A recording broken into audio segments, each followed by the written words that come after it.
Jacob, it's National Minecraft Day today. Do you feel like mining dirt? Mining dirt. I was never into Minecraft like the rest of the world was, except for a brief 2 day span when I wanted to build a tower of obsidian. Um, no, I don't. I don't. I'm more of an Ark guy. Ark is just Minecraft for grown ups who like dinosaurs. So I'm gonna say no to that. Oh, Jay. Apparently, you didn't get my reference there. Do you not remember breaking our stepbrother's pickaxe on Halloween when he said, "Hey guys, let's go mine some dirt," and he Oh, slammed the pickaxe on the ground and broke his pickaxe for Halloween. oh, On yep. Halloween, our I remember stepbrother is that. gonna go trick or treating. He's gonna be Steve, and you take his pickaxe and break it. I thought you were gonna get my reference there, but I didn't. Now I apparently not. remember. Now I remember. Oh my god. Let's. Yep. I busted that bad boy right in half. Just ruined the Yep, you day. did. Classic Jake move right there. Just no mercy for anyone. That you did. I thought you would have got that right away. Oh, I saw that. I saw his National Minecraft Day today, and I was like, I have to bring this up. I was like, he's gonna know this. you just I unlocked a can't. memory I completely forgot I had.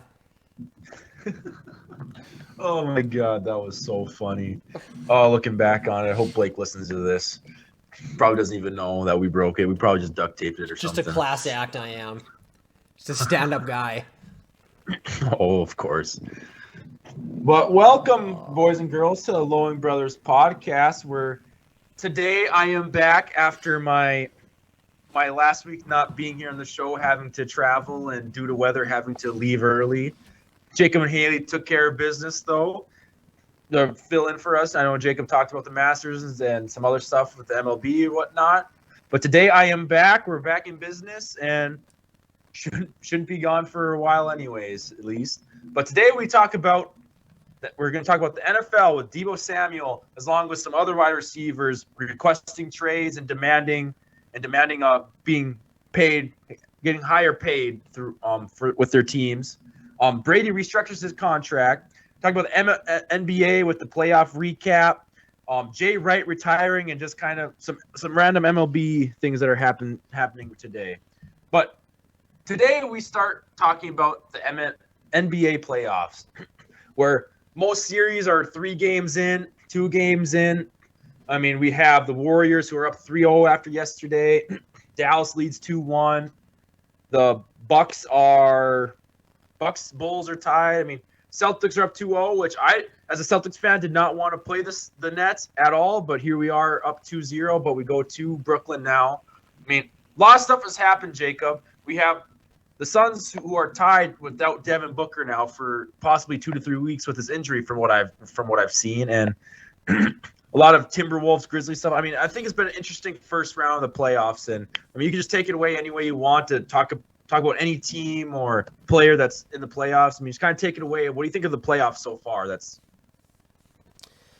Boston being up 2-0 is a bit of a surprise. I don't think they'd be down 2-0, but I thought the Nets would get one game for sure there. No shocker at that. The Heat are going to sweep the Hawks. I don't have any concerns about the Heat. And the Phillies up 3-0. I don't. That's pretty expected. The Raptors haven't been that spectacular. I don't know. I don't really think there's been a ton of surprises. Honestly, I'm surprised the Timberwolves have won a single game so far, and they could have went up 2-1 if they didn't just completely and utterly poop the bed yesterday, blown like a 26-point lead in a fashion that only a Minnesota team, only a Minnesota sports franchise could pull off. I don't know. I mean, I've been pretty impressed. I mean, Jordan Poole for the Warriors has just kind of came out of nowhere. Not came out of nowhere, but I mean, he's had a spectacular season. He's playing like, like he belongs on a championship caliber team and could be one of the, better options. So I don't know. I mean, injuries are starting to play a role. Like I said, Devin Booker's out, but I don't think the Suns are going to have a problem getting through the Pelicans without Booker. And then they'll probably get the Mavs, who might not. Luka's having thumb problems, so maybe they don't have Luka. So I mean, I think it's still looking pretty good for the Suns right now, and I think I'm still putting money on the Heat to come out of the East as well. I think it's gonna be a 1-versus-1 matchup. Money on the Heat to come out, huh? I'm not feeling the Heat coming out, but it's been a good playoffs so far, and with the games tonight. I mean, Bucks and Bulls are playing right now. Heat and Hawks are playing right now. We got Suns playing tonight. Like I said, I think the Suns can handle business. I think as long as they can handle business up until Booker can come back, I think the Suns will come out. But the thing is, the Warriors look tough right now. I mean, Jordan Poole, I hope for the Warriors' sake they can keep him around. I make him the third splash bro, or once his contract's up, which I'm pretty sure I was talking to Jake Gilbert yesterday about this. I think it's after the 2023-2024 season, his contract's up. So hopefully after that season, they can keep him around. And, because, I mean, at that point, I think Steph and Clay, they're still very good. I think at that point, maybe they'll start hitting that decline. Having Steph and Clay on their team is going to be great, but, having a young guy like Jordan Poole take over will be amazing. But yeah, no, I think it's been a good playoff so far. I think the Heat will take over. Honestly, Jacob, you say the Grizzlies, whatnot. I honestly think I think the Grizzlies Timberwolves is going to go to 7 games. I really think it is. I mean, Timberwolves are a tough team. I mean, Karl Anthony Towns has played terrible the first 2 games, and they're still competing.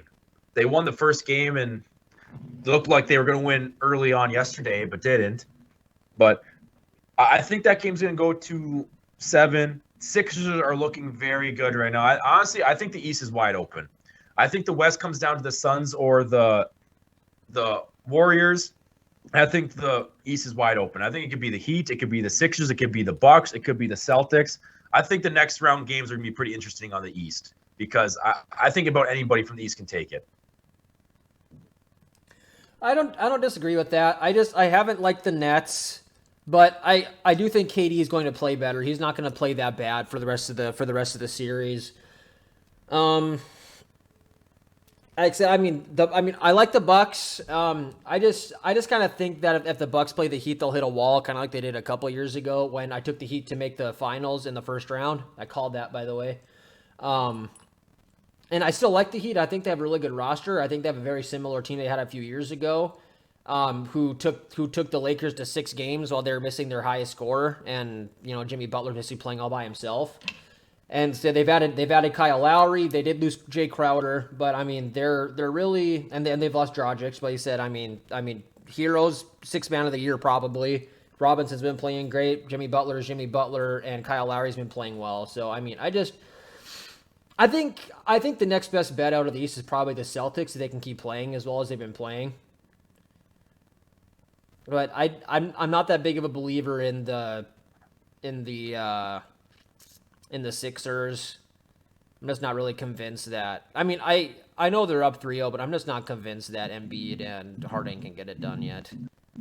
Well, I mean, they're playing the Raptors, which I'm not surprised. I mean, what are the Sixers? Sixers are the 3 seed in the East, correct? That's the 4-5 matchup. Oh, 4-5, yeah.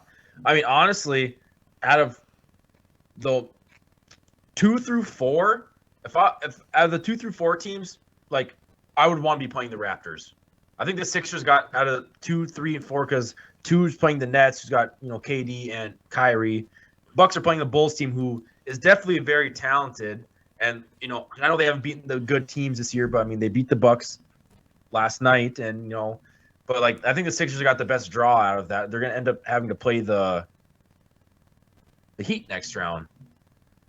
So, I mean, I think they'll get tested there. I just don't think they're getting tested right here in this first round, and I'm not really surprised about it. The Celtics look good, and like you said, KD's not going to play that bad. I mean, Kyrie played terrible. He's not played that good either in these first 2 games, and I think when they go back to Brooklyn, I think Brooklyn's going to get a game back here. I think I wasn't very confident in them, but I think the Celtics are going to pull up. They got just such talented young core, and they're going to be good coming up years if they can keep the core around. But I mean, Jason Tatum is just unreal. He can shoot the ball, and I mean, they got about everybody around them. I mean, they're just a good, well-rounded team. They've been together for a long time with Marcus Smart too out there. It's just, I don't know. I'm interested to see how these playoffs turn out. For my bet that I have, God, I sure hope the Suns make the finals. That would be a hell of a parlay. But if not, I think it's gonna be Suns or Warriors on the West, and I don't think on the West, it's even close. I think it's going to be one of those two. I think they'll be playing each other in the Western Conference Finals. I would not be surprised. Honestly, in my head, I think whoever comes out of the West, if it's the Suns or the Warriors, I think will win in my head. But, you never know. I mean, the Warriors just, with Jordan Poole coming out of nowhere, is just, they're so good. I mean, they're just, like I said, they've always been one of those teams that they might be down 20, but they can score 35 on unanswered points like nothing. I mean, I don't know. It's just, what was it the other night? They scored like 70 points in 23 minutes. I think it was. Yeah, it's just a ludicrous number. That's just who they are. It's just kind of crazy to think about. And I don't know. Like I know I've said this before, but like I'm just happy. This is like the first year ever, like in a long time. Like there's not a super team. I understand the Bucks won last year, but I mean there's still LeBron in them. But like last year, I think was a turn of ties, and like I just like it that this is like the first year in I don't know how long that's like a super team. It's like, oh, it's gonna be Warriors, Cavs, or it's gonna be Heat and Spurs. Granted, the Spurs draft. I'll always respect the Spurs. I don't think they might have had a super team, but they drafted all those guys. So, but like there's not those teams that you might think the Suns and these guys are the favorites, but you never know. I feel like this is the first time in a long time that like there's not a super team or like a complete favor. Like I think about anybody could win it right now. Yeah, I mean, like I said, this isn't. I mean, and it all started with the Celtics in like 2007-08, right? When they teamed up Ray Allen, Paul Pierce, and KG, and then like I said, I mean, and I think if that doesn't come together, I kind of think LeBron stays in Cleveland because LeBron just couldn't get through the Celtics anymore. After they joined together, so he's like, "Hey, I'm gonna make my own big three with younger guys, and now we're gonna dominate and make 4 straight finals." It was 4 straight finals because they lost one, won 2 in a row, then lost to the Spurs. It's just still such a painful memory. I cannot believe the Spurs didn't win the title in 13, but that's a sad story for another day. Oh, I can't believe that they lost to the freaking Mavericks in the finals, honestly. I think that's more sad for Heat fans. That, to me, is one of those things where it's like, how? They lost to J.J. Barea, J.J. Barea, who was like a 6-foot-tall little, like, Spaniard. Dirk Nowitzki, who granted was, I mean, that was prime Dirk. Let's not get it twisted. Yeah. That was prime Dirk, but end of prime Dirk. And who am I thinking of? The Jet, Jason Terry. How old is he? Mid-30s? Like, he wasn't a young guy. And like I said, I just that losing that title to me is like, I mean, you could chalk it up to it being their first year together and all, but like, that's probably like the worst team LeBron's ever played in the finals. And they lost in 5 games. It wasn't like they took them 7. They got embarrassed. Oh, yeah, they definitely got embarrassed. That's 100% for sure. I just couldn't believe it. Honestly, I love it, though, because I don't know. It's just, I know there's people out there that love LeBron, and I know he's great. One of the literally top 2 players of all time. You can argue whatever you want to if he's the best or not. I don't really give a crap about that. But, like, I've always just been a LeBron hater, dude. Like, I do not like LeBron. He's very good, and I should say like on the court in basketball, the stuff he does off the court, like this I Promise School, that stuff's awesome. I love that. I love seeing that. It's not like LeBron. It's not LeBron as a person. It's LeBron as a basketball player. That's the only thing. Like I don't hate LeBron. Like if I saw on the street, be like, "Fuck you, LeBron." Sorry, didn't mean to say that, but like, I just don't like him as a basketball player. Is my only thing. As a person, I think it seems like a very great guy, but like. I don't know. I've never rooted for any of LeBron's teams. I never really have either. I mean, I've always been a fan of LeBron. Like I said, I wouldn't say I'm like I'm a lover or a hater. I just appreciate the basketball he plays. Yeah, I've never been that high on him, but yeah, I just like said that title in 11, and And honestly, I mean, they got beat worse than any team in history in the 14 finals of the Spurs. I actually watched it for I wanted to feel good again about basketball. So I watched like a 14-minute long video about the 14 Spurs. And yeah, that was literally the most dominant finals performance ever, and it was against LeBron's Big Three in Miami. Like that was, like in my opinion, the best basketball ever played, and probably the best team ever. Honestly, just in those 5 games, like it was just, I mean, it was embarrassing what they did to him, and yeah, like I said, it made me feel again. I was happy about NBA basketball for the first time in years. I think when I watched that little montage, it was such a feel good experience. I think I need to add that to my weekly watch list just to make me feel again. Yeah, well, I mean, your Spurs took an embarrassing loss to get to the playoffs, but besides that, Jacob, I will always look back. I love the Spurs back in the day, but just the NBA and the NBA thing since playoffs started, we're kind of getting through. We've seen a couple of games being played. Tell me, who's in the finals for you and who's winning? The Suns and the Heat. Suns are gonna win 6 or 7 games. Okay. See, I have the Warriors versus the 76ers, and I have the Warriors winning in 6. That's what I have. I have a lot of faith in the 76ers. I hate them so much. I also hate Joel Embiid, but like things Warriors 76ers, Warriors win. I got confidence in the Warriors this year. I honestly though, I hope the Suns make it so my parlay can keep coming to me here, but but I think the Warriors are going to take over, especially because I think it's going to be Suns because the Warriors will play them in this Western Conference Finals if they meet them. So yeah, but the Suns won't have any problems going through the Mavs or the Jazz as long as everyone stays healthy. Yeah, but moving forward, we'll go to the NFL where we've had some couple things happen in the last week here. The one major one being the major thing is Deebo Samuel requesting a trade from the 49ers. A lot of these young wide receivers, A.J. Brown, Deebo Samuel, and Terry McLaurin? Was it McLaurin for the Redskins are demanding that they get paid more. And if not, the first person has came Deebo Samuel requesting a trade. Jacob, Deebo Samuel has played such a great role for the 49ers, especially this last year. And he wants to get paid. I mean, he sees the wide receiver market right now, wants to get paid. And it seems as if the 49ers haven't came to anything right now. And with him, I mean, in your opinion, maybe they not, but I'm going to tell you this, Jacob. I mean, how stupid would the 49ers be to not give him money? I mean, it seems like they want to move on from Jimmy G, and they got this young guy, Trey Lance, who we both dislike.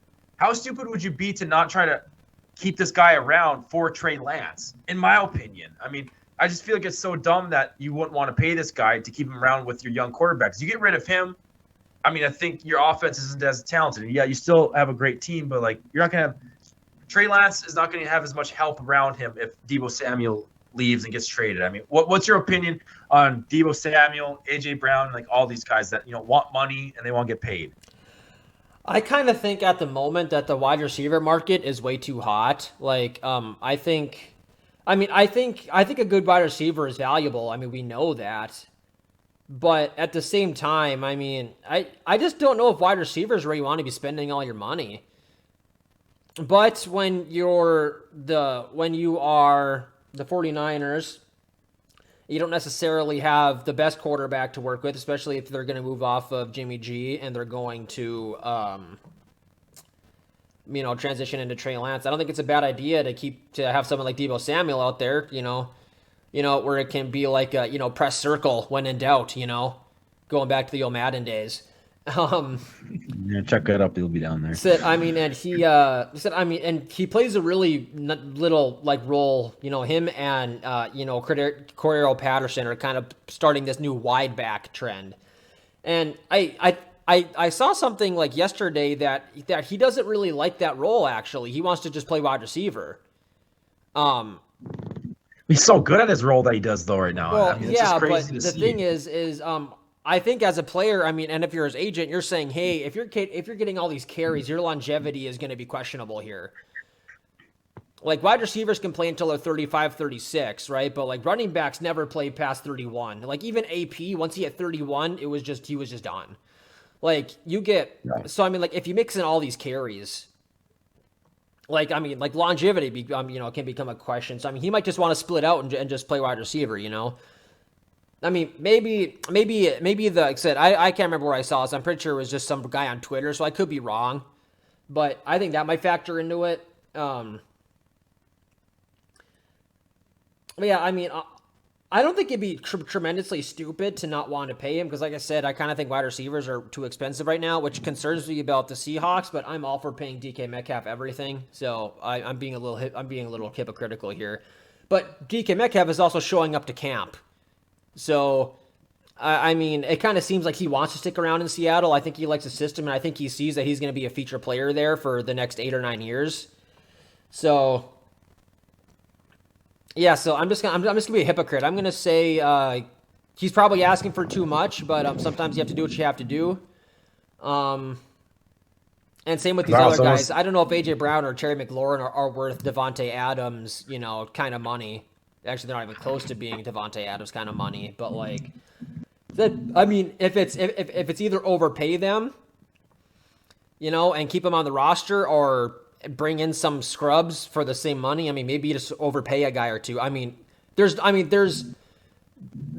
every single team has plenty of guys who are overpaid. I mean, it's okay to overpay some guys, but I'm just not big into the wide receivers right now. Like, I think they're getting too expensive. Oh my gosh, Jacob. It's almost like I had this argument with Siakam back in the day, huh? Might as well pay someone more money than get rid of them and have to do the same thing. I feel like that's basically what started this podcast. I feel like that was my argument with you from day one. It's like, yeah, Siakam is probably not worth the money of these other superstars, but you're going to pay him because if you don't, you're going to lose them and you're going to get some other scrubs that come up for you. Wow. I feel like you literally just made my point for Pascal Siakam. I'm glad you agree with me on that. No, I still wouldn't be giving him a max. He's just not worth it. Anyways, I understand your thing with the wide receiver market, but I mean, it's a passing league now. 100%. It's a passing league. Yeah, you have Derrick Henry and those teams that dominate, but because, I mean, Derrick Henry's a dude, but like those running teams still have to have a passing game. I feel like we can't be back in the day anymore where it's like defense and running. Like, I don't think that's the thing anymore. I feel like you can have a running game, have a great defense, but if you can't pass the ball, I don't think you're not gonna win. I mean, we know the Seahawks with Marshawn and the Legion of Boom. They won mostly off their running game and their defense, but they had Russell Wilson. They had a passing game. They had a big thing about running and passing game. If you can run the ball well, you can pass better. If you can pass the hell out of the ball, your run game is going to be better because you keep the defense honest. It's complimentary. If you have a combination of both, it makes the defense harder. I mean, if you just have like the Titans, yeah, Ryan Tannehill. I'm not going to say anything about that, man. I mean, I think he's a little overrated for how much the Titans give him credit for and pay him for. But like the Titans, they're not really. They have Derrick Henry. Basically, I feel like they have a decent defense. You stop Derrick Henry, they win because I don't think you can trust Ryan Tannehill to take you to a Super Bowl and win. You can trust Derrick Henry to put a lot of load on him, but I don't think you're going to be able to trust the quarterback to. I mean, he's decent enough, but like he's not a Russell Wilson like the Seahawks those years to be a good enough quarterback to keep them going. And Deebo Samuel, like I know you said, I think I didn't really know until you said it there actually that Deebo Samuel just kind of wants to adapt to wide receiver position, but holy crap, is he so good at what he did last year? Wide back, as they've kind of coined it. I would say, yeah, wide back, flex receiver. You can maybe even put it as, I mean, he's so good at that. I can't believe he wants to adjust to that. I mean, it's almost like Cordell Patterson with the Falcons this last year. I mean, I feel like every team has used him wrong, and then this year, holy crap, dude, did he have? And he's older now. Like, I mean, can you imagine if teams were doing that with him his whole career? Like the Vikings? I almost feel like what Cordell Patterson is doing at this old age is what the 49ers are doing with Deebo Samuel.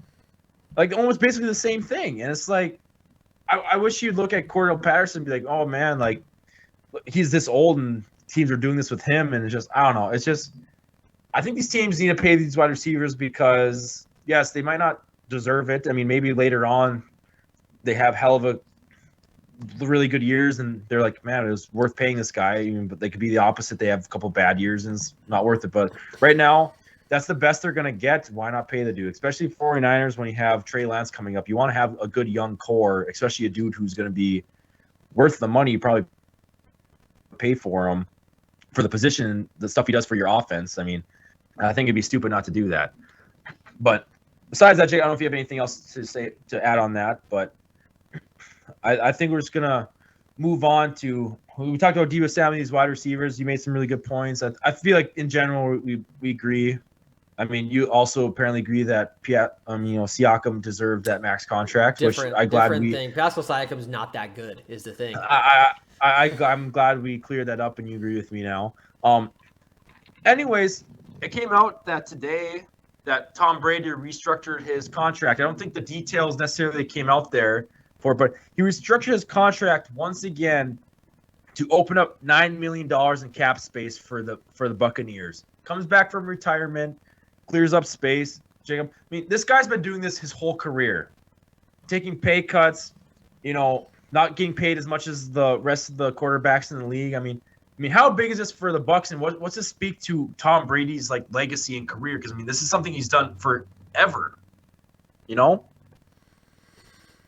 Tom Brady is really good at making the guys around him much better and just finding talent. I think people want to play for Tom Brady. I think people are willing to take less to play with Tom Brady.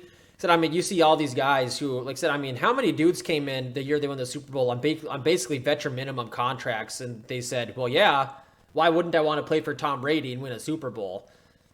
They still need to lock up Ndamukong Suh next year.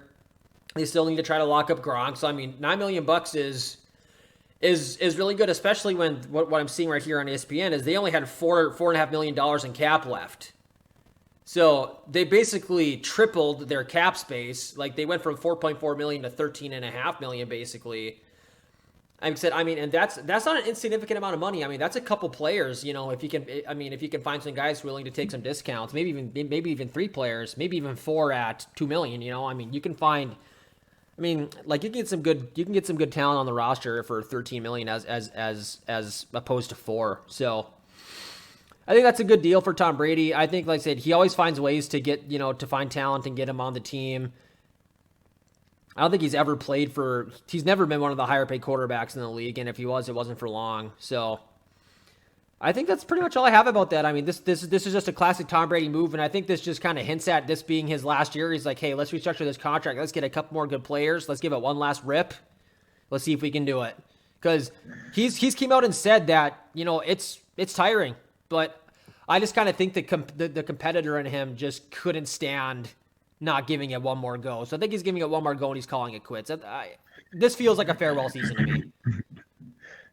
Okay, fair enough. I don't know about Tom Brady. I can't say this is a farewell season for him or not. But you've seen this throughout his whole career. Him restructuring contracts and taking less pay because, out of any person in sports history, if there's one man that understands how to win, I swear to God, it's Tom Brady. We've talked about this show. These Patrick Mahomes and all these players who take these huge contracts and take up all the cap space. But the Tyreek Hill's gone. Travis Kelce. At some point, you had to pay him. When you take up a whole team's salary from your own paycheck, you can't pay a lot of people around you to be good. And people say LeBron's the best GM. I swear to God, I will take it. Tom Brady is the best GM who's not actually a GM.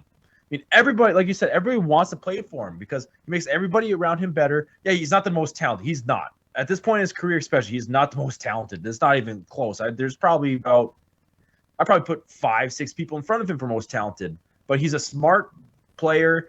He knows what he's doing. He's played the game long enough that, he's good. I'm not saying he's definitely not better than Aaron Rodgers or Patrick Mahomes or honestly, I'd probably put over these young guys like Joe Burrow and these guys.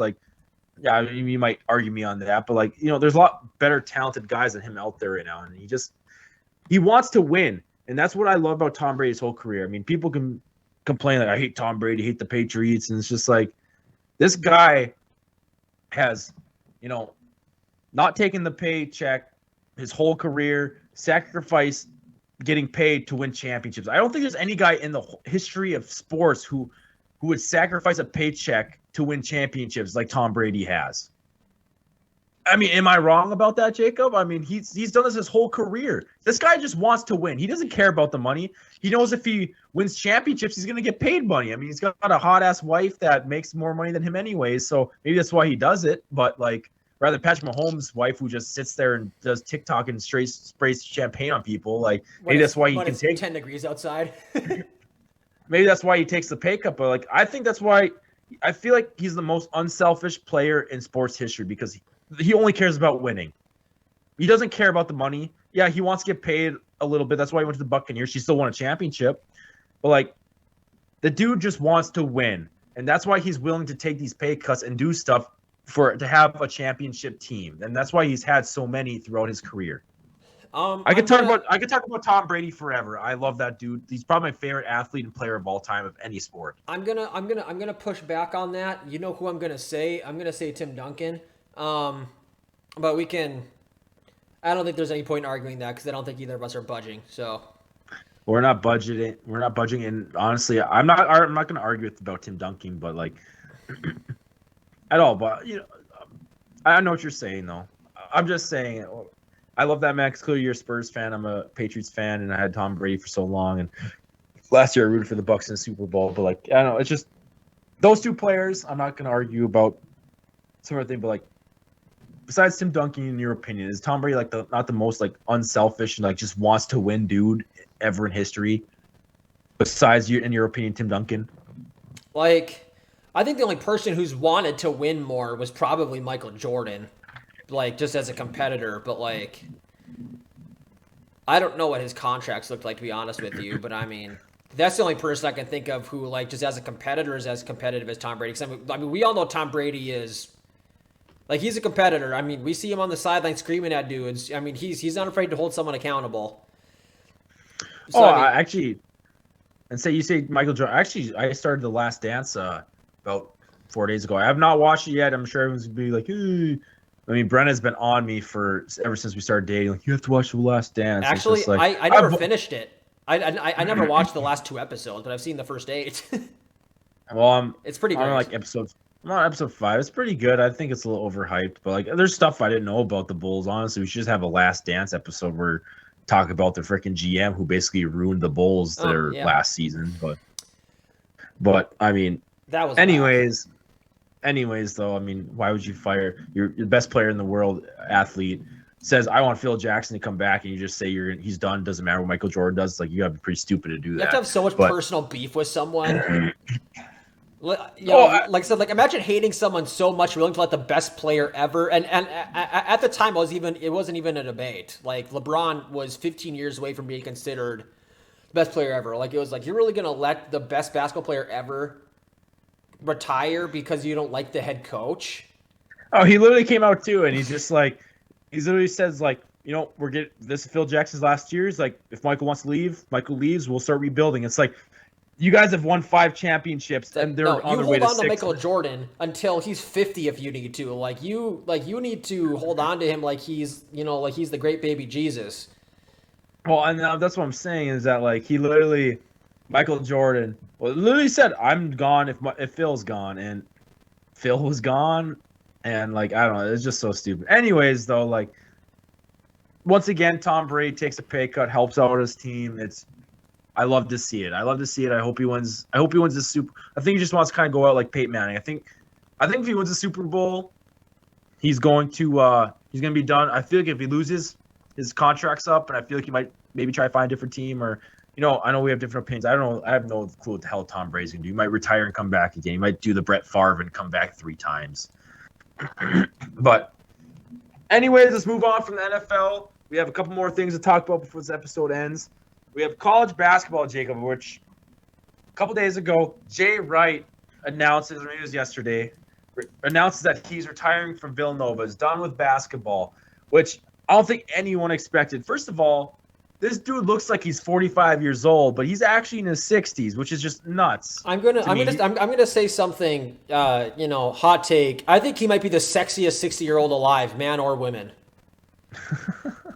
Well, it looks like he's in a freaking mob or something, like with the suits Just and all that stuff. 5-piece suit, perfectly pressed. Like I saw Villanova fan on Reddit the other day who was like petition to hang a 5-piece suit in the rafters, and it has to be worth at least $20K because I guess this guy buys really expensive suits. But it's like, I mean, and honestly, I kind of think the college coach suiting up is going to die with Jay Wright. Honestly, he was kind of the last great suit up coach.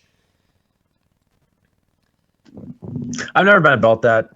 I mean, as a coach, I never would dress up in the suits. Like, I want to be comfortable, like, coaching my team. I don't care if I look good, as long as my team looks good. You know? I mean, I wouldn't either. I mean, I think it's just an old school thing. Like I said, I mean, coaches used to always. It was kind of expected to suit up. Like this newer brand of coach. I mean, like, guys like Bruce Pearl used to wear suits, and I mean, I've heard him on a couple podcasts. And he's like, I don't do that anymore because he's like, honestly, it's not comfortable to walk around the sidelines sweating through your shirts because you're in a full suit when you can just wear like a pair of khakis and like a team pullover and accomplish the same thing. But Jay Wright is I think he's the last great suit wearer. Is like him, Roy Williams, kind of those old school guys. But yeah, I had no idea he was 60. I thought, like I said, I thought he was like 50 years old. I thought he still had 20 good years left in him.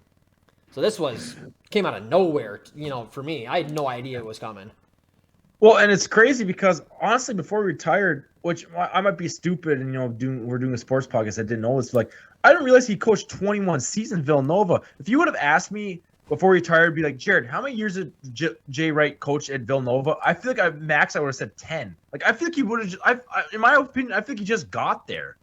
Like, I just didn't know about this. He looks young on the court, so I wouldn't have assumed 21. I guess 21 season puts him in 2000, which.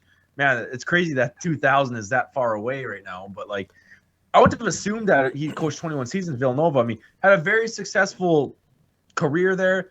And gosh darn, do I love it. I saw a tweet because I follow a lot of UNC stuff on Twitter, especially after the national championship and stuff like that. It was just like, props, like UNC Twitter was like, props to Jay Wright for taking the Roy Williams approach for retiring rather than the Coach K having to have a retirement tour for him to whatever. And I was like, anytime Duke gets hated on, I'll agree with it.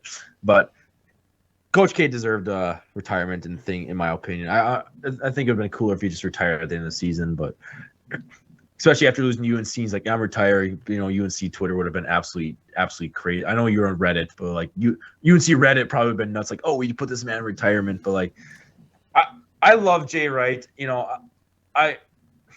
UNC losing to Villanova on the last second shot will always hurt. That's also I also think that's the coldest moment in college basketball history. I mean, I'm sure everyone's seen the clips. I mean, it's just, what I'm talking about.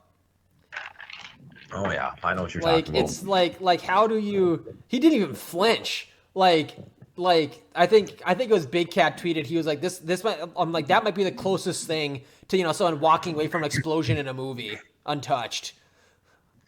No, yeah, no, like, he just turned and walked, and like, I mean, I don't know. I just cold. I'll never forget that. I don't hate Villanova. I respect them as a team. Honestly, I honestly root for Villanova in the tournament and stuff like that. I like them. Honestly, Brett Lundy is one. Always bets on Villanova when it comes to tournament time. It's just crazy, Jacob. Like I said, all these coaches are leaving. Like us growing up as kids. I know the older people, our parents have seen Jay Wright, Roy Williams, Coach K through a whole life, but it's just weird to see that all these coaches, retiring, and it's going to be these other coaches that step up, and there's going to be a coach in the future that that's the same thing. It's going to be like, man, this coach is really good, and he's been along forever. Like, it seems like he's never going to retire. I'm sure that's our parents thought about Coach K. He's like, man, he's been around forever. I mean, these guys to us only seem like they've been there for 10 years, but it's just crazy to think about. Great career. I was really surprised to see him retire. Like you said, because he looks like he's like 45 years old or 50 years old. Like, he doesn't look like even close to retirement, but he's definitely probably set for life, huh? I mean, I would think so. Like I said, I mean, and when we talked a couple weeks ago, I mean, I pegged him as the best coach in college basketball. and he went and retired. And now there's only one. Okay, I'm gonna say two because the 2012 Louisville championship counts. So Rick Pitino's 1-2. Bill Self is 1-2. If you want to count official NCAA titles, Bill Self is the only active coach with multiple titles. But I'm going to count Rick Pitino because it happened, right? So it's Self, Pitino, and no one else has won more than one. No one else has won more than two. Like I said, we went from all these guys with multiple titles to now we're down to two. I mean we had Wright, we had Roy, we had Coach K. I mean, and so now here we are. Yeah, I mean, we're definitely ushering in a new era. I mean, Tony Bennett can definitely get another one. I mean, Tony Bennett's got 15, 20 years left of coaching Virginia. I mean, Boeheim's not winning another one. I don't think Izzo is. I don't foresee Michigan State winning anything. They've been close, but I'm not going to rule it out. But but there's. Oh, it's crazy. I know you talk about Bill Self, and the thing is, Coach K is 75 years old. If Bill Self, he's like 59 years old. Let's just round up to 60. But that means if Coach K, he has 15 more years at Kansas. I mean, in 15 more years, I guarantee Kansas will win 2 more championships. I'm not going to say at least one. He's not going to say at least years one. And not win another one. Well, exactly. That's what I'm saying. Kansas. I feel like it's one of those things. In 15 years. In a 15-year span for any of the Blue Bloods, UNC's probably going to win one from their last championship. Duke will, Kansas will, Kentucky will. I mean, I just feel like it's just kind of that, everyone's going to play for those schools. But, Jay, I mean, if you want to keep on talking about it, I will. I'm just going to discuss one thing about college basketball is that the Iron Five for, UNC, clearly my boy – oh, man. My boy. God darn it. I can't think of his name right now for UNC. White man. Brady Manick? 3 points. Brady Manick. Manick Mondays, dude. Swear to God. Favorite. That's my thing now on Mondays. Manick Mondays. He's gone. 3 of the 5 Iron 5 came back. The only last person we need to come back is Caleb Love. Tar Heel Nation and me especially is waiting for him to come back. Leaky's coming back?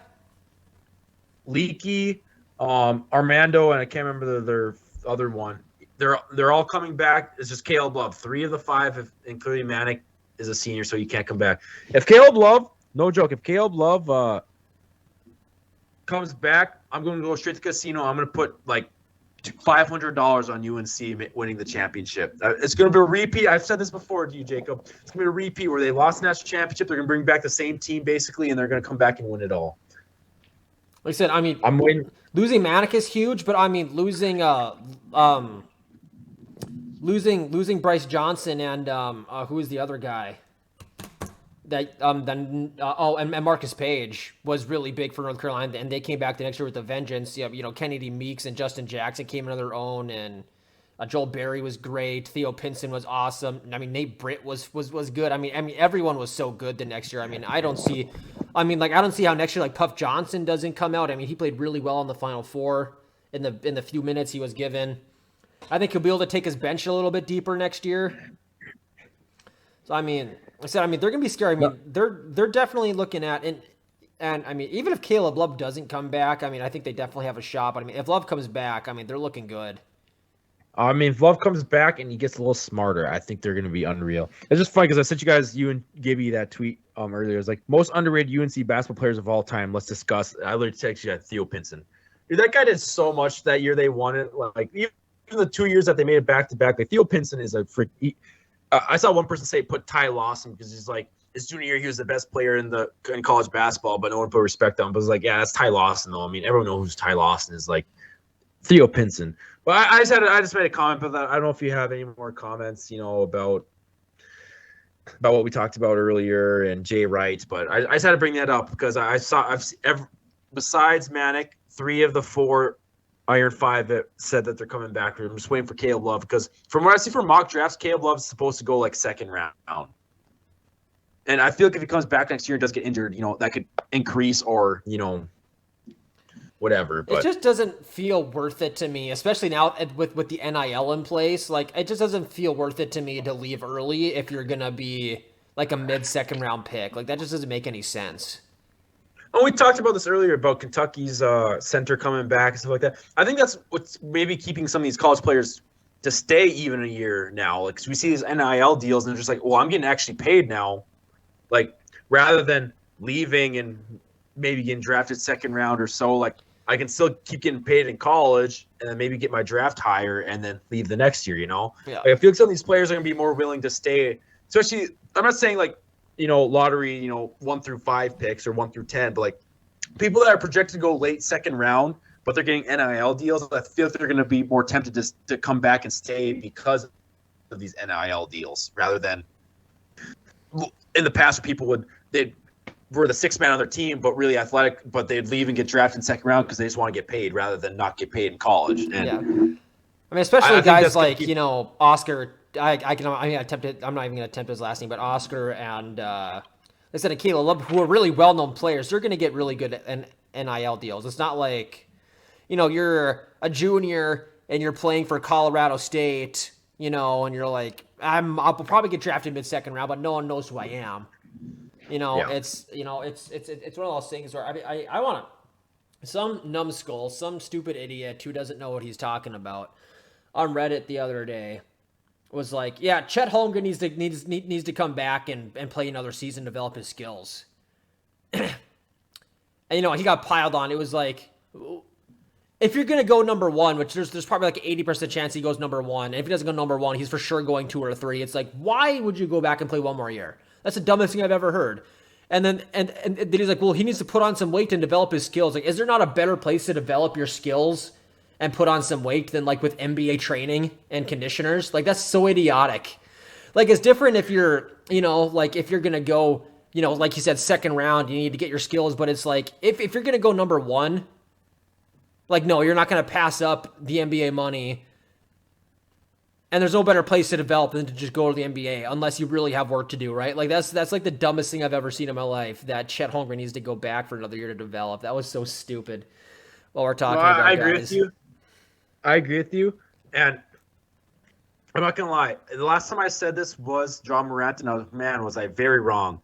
I think Chet Holmgren is going to be a bust in the NBA. I'm not saying he's going to be like a bust where he's just out of the league in 5 years. I think he's just going to be one of those players that, averages like 5 points a game for a team. And I don't think he's going to be like people like he's 7 feet tall. Like, he's not as a 7-foot center in the NBA, unless you're a Kevin Durant, you're not going to be that good in my opinion. And at 7 foot, I don't think he's going to put that much weight on, honestly. I mean, I know he can, but I think he's going to be a bust. I don't think he's going to be as good as a first-round draft pick. I think it's going to be the Pablo Pancheros or Jabari Smiths out there that are Keegan Murray's. I really feel like he has the highest floor and highest ceiling, honestly. Like, I don't really think, like, he's bustable. I got to be honest with you. Okay, when I say bustable, I don't – like, I feel people that think, like the first-round draft pick, they're like, oh, this guy's going to be an all-star in 4 years. I don't think he'll be an all-star ever. I'll say it that way. I don't think he's going to be an all-star ever. Yeah, I'll take back what I said, 5 points. I think he might be like a 10-point average guy who, like, a good role. I think he'll be a good role player on a team, but he's not going to be an all-star in my opinion. Not an all-star. Like, he just feels like a better Kristaps Porzingis to me. Like, he's a really good shot blocker, good shooter, but he can handle the ball. He's got some playmaking skills. Like, he's just... Nope, I'll agree with you. I am completely and utterly unconcerned about his frame. They're skinny dudes who dominate every year. Like, KD's a little dude. Evan Mobley this last year was one of the best rookies on the defensive end, and he's like 210 pounds at 7 feet tall. Like, there are plenty of guys who dominate who aren't that big. I am completely unworried about his frame. Okay, that's fair enough. I'll give you that, but I'm still not backing down. I think he's going to be just a role player on a team, and that's about it. I mean, he's going to get drafted, but if he goes first pick, he's going to go to the Rockets. And I mean, they got some good young talent there right now, but nope, I'm going to go back to it. I said John Morant. Oh, man, I was absolutely wrong about that. I will eat my words on that, but like Chet Holmgren, I'm going to say the same thing. I don't think I think he's going to be a role player, and that's about all he's going to be. I don't think he'll ever be an all-star. If he is, he's going to be a one-time all-star, and that's going to be it. in my opinion. But anyways, I mean, we kind of got off track there talking about Jay Wright and whatever. But Jacob, this is the last thing. I'm sure it won't take us that long to talk about. I mean, I say it won't take us that long. We'll end up rambling about 15 minutes for it. But Jay, we can move on to the MLB, and it's been the first couple of weeks of the MLB season here. Yesterday, the Yankees denied Miggy of his 3,000th hit by intentionally walking him to base. I know we talked about this before the show and whatnot. I think we both agree that like the Yankees did not purposefully walk him because they didn't want his 3,000th hit to be against him. It was more or less to load the bases and get an easy out and try to get out of the inning. And I think a lot of people saw that yesterday and just like, oh, this is a complete Yankees. I hate the Yankees. I really do. But like, I think everyone's like, I hate the Yankees. This is complete Yankees move to them to just walk him because they don't want his 3,000th hit to be against him. Like I told you early on the show, I don't think a lot of people remember when they hit a milestone what team it was against. I'm sure a bunch of old timers who follow a lot of stuff are like, oh, I can tell you every single one. But like us, I'm like, the Yankees are trying to win a game in my opinion. But like, Jacob, did you think anything of this as a Yankee fan of them intentionally walking him on his potential 3,000th hit? Listen, I didn't want him to get the hit on us just like every other Yankees fan. Like I said, no one's going to remember, but I'd remember. And I don't want to remember Miggy getting his 3,000th hit on us. They said, like, so going into that game, I was like, he'll probably get a hit, right? He's Miggy. But, I mean, he had 3 chances before. This was his 4th at-bat. He struck out twice, and I don't remember what he did on his first at-bat, but he struck out in his middle 2 at-bats. And on his 4th at-bat, there was runners on 2nd and 3rd with 2 outs. 1-run game. They're up by 1 run. The Yankees are down by 1 run. And the Yankees had a lefty on the mound. In what world are you not going to walk Miggy so you can get a lefty at the plate? Like, I think it was purely a baseball decision. But I did find it hilarious because, as any fan base should do, they booed the living crap out of Aaron Boone, started, chanting, Yankees suck, but, like, that's what baseball's about, If the crowd didn't do that, I'd have a problem. So, I mean, I think everyone's in the right here. I think the crowd is right to boo him. I think Aaron Boone is correct to walk him. It's kind of like guys who pick off a guy, like, 4 times. Like, it's tradition that you boo after, like, the 3rd or 4th pickoff, even though like, that it's a good idea to keep him, honest, but, like, you have to boo. It's tradition. It doesn't matter, you just boo.